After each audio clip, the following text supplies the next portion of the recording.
नमस्कार विद्यार्थियों, एलोरा का कैलाश मंदिर किसने बनवाया? इसका जवाब तुरंत नहीं आया, तो राष्ट्रकूट वंश अभी रिवाइज करना जरूरी है। तो चलिए आज हम दक्कन के एक शक्तिशाली साम्राज्य राष्ट्रकूट वंश की चर्चा करेंगे, जो 8वीं से 10वीं शताब्दी के बीच भारतीय राजनीति का केंद्र बना रहा। सबसे पहले समझिए, राष्ट्रकूटों का उदय 8वीं शताब्दी में दक्कन के पठारी क्षेत्र में हुआ।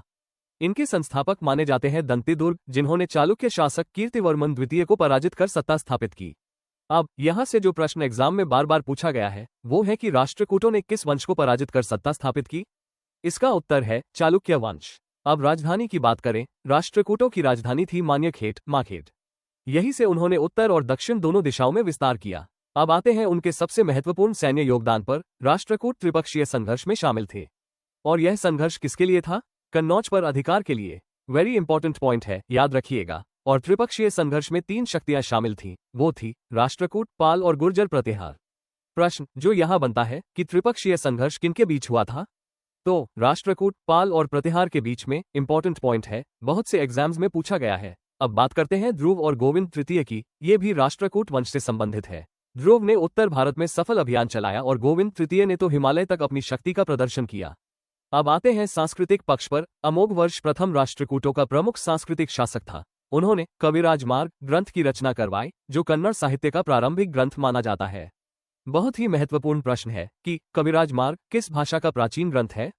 तो ये कन्नड़ भाषा का। अमोघवर्ष प्रथम जैन धर्म से प्रभावित था और राष्ट्रकूट शासकों ने जैन धर्म को संरक्षण दिया।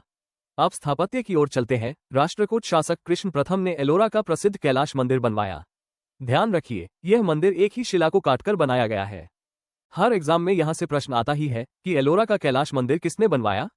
तो एलोरा का कैलाश मंदिर कृष्ण प्रथम ने बनवाया। अब प्रशासनिक व्यवस्था समझिए। राष्ट्रकूट शासन सामंतवादी प्रकृति का था।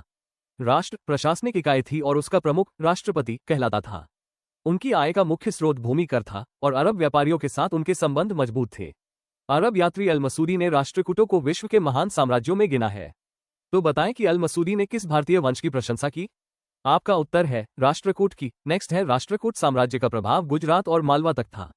राष्ट्रकूट कला द्रविड़ शैली से प्रभावित थी। राष्ट्रकूटों के काल में शिल्प और स्थापत्य का उत्कर्ष हुआ, लेकिन हर साम्राज्य का अंत निश्चित है। 10वीं शताब्दी के अंत तक राष्ट्रकूट शक्ति कमजोर हो गई और उनके स्थान पर पश्चिमी चालुक्यों का उदय हुआ। तो विद्यार्थियों, राष्ट्रकूट वंश महत्वपूर्ण है क्योंकि त्रिपक्षीय संघर्ष, कैलाश मंदिर, कविराज मार्ग, दक्कन की राजनीति, उत्तर भारत तक सैन्य अभियान, इन बिंदुओं से प्रश्न बार बार पूछे जाते हैं। अगर आपको यह वीडियो अच्छा लगा तो ऐसे ही एग्जाम ओरिएंटेड शॉर्ट नोट्स के लिए जुड़े रहिए TGT वन लाइनर ब्लास्ट के साथ, और वीडियो को लाइक, शेयर और सब्सक्राइब करना ना भूले। Thank you.